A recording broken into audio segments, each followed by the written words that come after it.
रूपक जी, बाजार ने तो खैर हैरान करना ही था, ये तो बात पक्की थी, क्योंकि इतना पेसिमिज्म था मार्केट में, लगातार टूटते चले जा रहे थे। अब यहाँ पर ऐसी खरीदारी आई है जिसको देख के विश्वास नहीं हो रहा। 22,900 के पार चला गया है निफ्टी। आज भी 90 पॉइंट से ज्यादा की खरीदारी है जब आपकी हमारी बात हो रही है।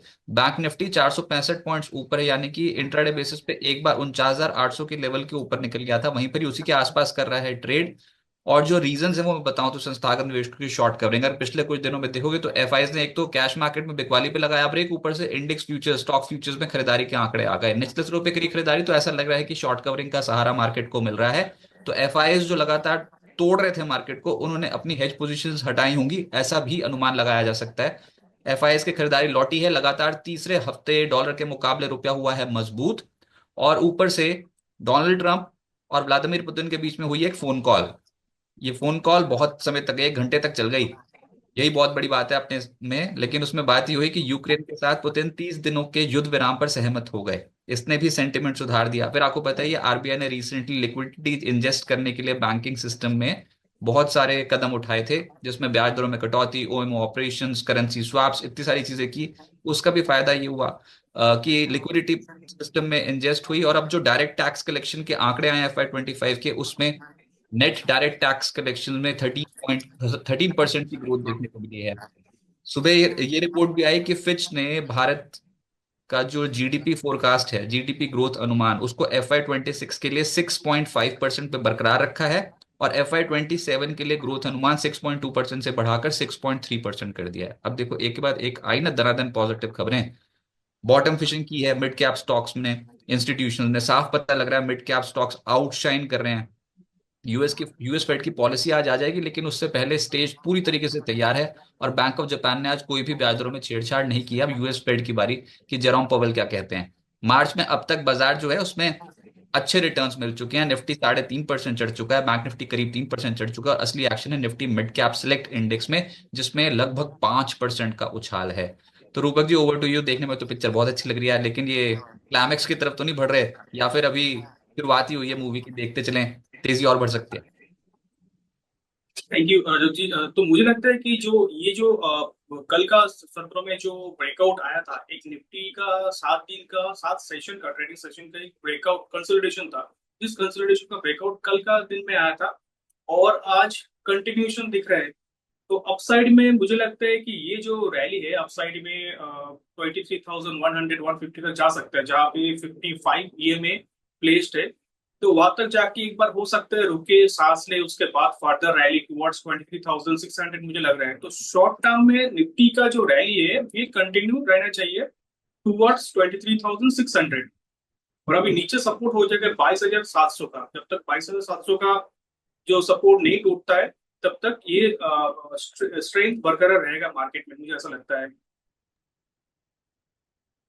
राइट, लेकिन फिर आप क्लाइंट्स को क्या एडवाइस कर रहे हो कि यहाँ पर खरीदारी ही करनी चाहिए, या फिर कोई डिप आ जाएगा, मौका मिल जाएगा, आराम से सजा सजाया बाजार मिल जाएगा और नीचे दोबारा से खरीदारी करने का मौका होगा? ये इसलिए मैं पूछ रहा हूँ क्योंकि बैंक ऑफ जापान तो हो लिया, वहां पर तो कोई ब्याज दरों में छेड़छाड़ हुई नहीं, लेकिन फिर यूएस फेड क्या करेगा किसी को नहीं पता। बैंक ऑफ इंग्लैंड की पॉलिसी बैठक है, उसके बाद पीबीओसी यानी कि चाइना में भी तय होनी है इस बार। उनके जो लोन प्राइम लेंडिंग रेट्स हैं उनके ऊपर भी फैसला आएगा इस हफ्ते। तो सर, मल्टीपल ट्रिगर्स हैं, क्या कोई डिप का इंतजार करें?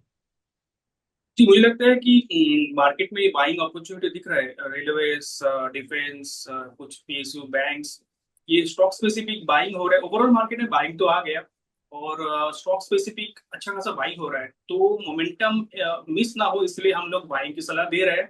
और डेफिनेटली स्ट्रिक्ट स्टॉप लॉस की रिकमेंड रिकमेंड करें। ट्रेडिंग विद स्टॉप लॉस करना ही चाहिए। तो अभी फिलहाल अपफ्रंट बाइंग भी कर रहे हैं और डिप मिले तो भी बाइंग करेंगे। तो मैं, मेरे कहने का मतलब ये है कि अभी सेल ऑन राइज नहीं कर रहे हैं, बाय ऑन डिप्स, नहीं तो अपफ्रंट बाई कर रहे हैं। अच्छा, ये जो मार्च महीने में एकदम से जो तेजी आई है ना, इसमें मेटल्स बहुत तेज चले हैं। मेटल इंडेक्स 11% ऊपर है मार्च में, एनर्जी 9% ऊपर है, मीडिया 8% ऊपर है, फार्मा 6.5% ऊपर, सरकारी बैंक 6.25% ऊपर है इंडेक्स, रियल एस्टेट और फाइनेंशियल्स 5% ऊपर हैं।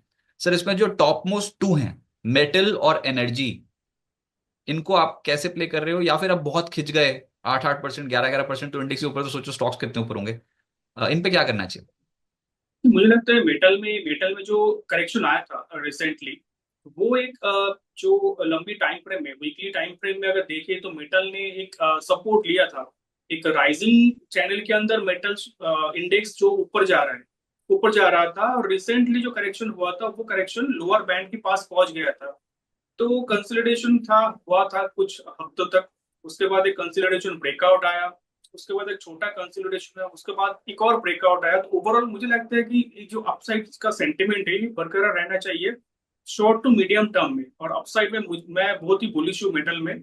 जब तक 7900 नहीं टूट रहा है, तो 7900 का स्टॉप लॉस में मैं मेटल में लॉन्ग करना चाहूंगा। अपसाइड में मेटल इंडेक्स का टारगेट रहेगा 10,500। अगर इंटरनेशनल मेटल की बात करें तो वहां पे सिग्निफिकेंट अपसाइड देखने को मिला था, लेकिन उतना उस हिसाब से इंडियन जो मेटल स्टॉक्स है उतना स्ट्रेंथ दिखाया नहीं अभी तक। तो मुझे लगता है मेटल में रैली अभी भी बाकी है, और स्ट्रॉन्ग रैली शॉर्ट टर्म में 1 2 3 मंथ्स के अंदर एक अच्छे खासी रैली देखने को मिल सकता है। कोई स्टॉक पसंद है मेटल इंडेक्स में अभी? मेटल इंडेक्स में बहुत सारे स्टॉक्स पसंद आ रहे हैं, जैसे हिंदाल्को हो गया, बीईडीएल, वेदांतो हो गया, टाटा स्टील अच्छा लग रहा है, Jindal steel, JSW sorry Jindal steel अच्छा लग रहा है, जेएसडब्ल्यू स्टील अच्छा लग रहा है, लेकिन उसका ब्रेकआउट बाकी है। ब्रेकआउट के लिए वेट कर रहा है। और इंजीन अच्छा लग रहा था। Okay. दूसरा है एनर्जी। एनर्जी बास्केट में बहुत अच्छी खरीदारी है, उसमें सब मिड कैप से मिड कैप्स हैं पूरे बास्केट में। क्या करना चाहिए एनर्जी स्टॉक्स? जी, एनर्जी स्टॉक्स में भी कुछ सिलेक्ट स्टॉक अच्छी खासी अपसाइड दिखा रहा है, ब्रेकआउट है। एनटीपीसी में अगर बात करें तो आरईसी में ब्रेकआउट है। Energy and energy related stocks में मुझे शॉर्ट टर्म में 1 महीना का व्यू लेके चलते हैं तो स्ट्रॉन्ग लग रहा है बहुत सारे काउंटर्स। आपको सर कौन से स्टॉक्स ओवरऑल पूरे ब्रॉडर स्पेस में आप मानते हो कि हाँ अब मौका आ गया है, तो फिर धीरे धीरे करके एक्यूमुलेट करें? देखिए वो बैक ऑफ द माइंड तो वही चीज है ना भाई, कि भैया कहीं झटका ही ना लग जाए ऊपर से। हम कह तो रहे हैं एफआईज वापस लौटा है, लेकिन क्या वाकई लौटा है? ये कैसे कंफर्म होगा? और बॉटम बन गया कि नहीं, किसी को नहीं पता। अभी स्टॉक्स खरीदें तो कैसे खरीदें, और आपके रेडार पर कौन से स्टॉक्स? जी, ट्रैवल एंड टूरिज्म में अगर देखो तो देखे तो एफआई, अगर एफआई का आउटफ्लो की बीच में भी ये स्टॉक्स अपसाइड की तरफ गया। मतलब ट्रैवल टूरिज्म जैसे इंडिगो हो गया, इंडियन होटल हो गया, तो ये सारे स्टॉक्स पे सेलिंग प्रेशर था नहीं। तो डीआई का बाइंग, रिटेल का बाइंग के चलते इसमें जो तेजी बरकरार था। तो यही स्टॉक रहेगा जहाँ पे और अपसाइड देखने को मिल सकता है medium to short to medium term में।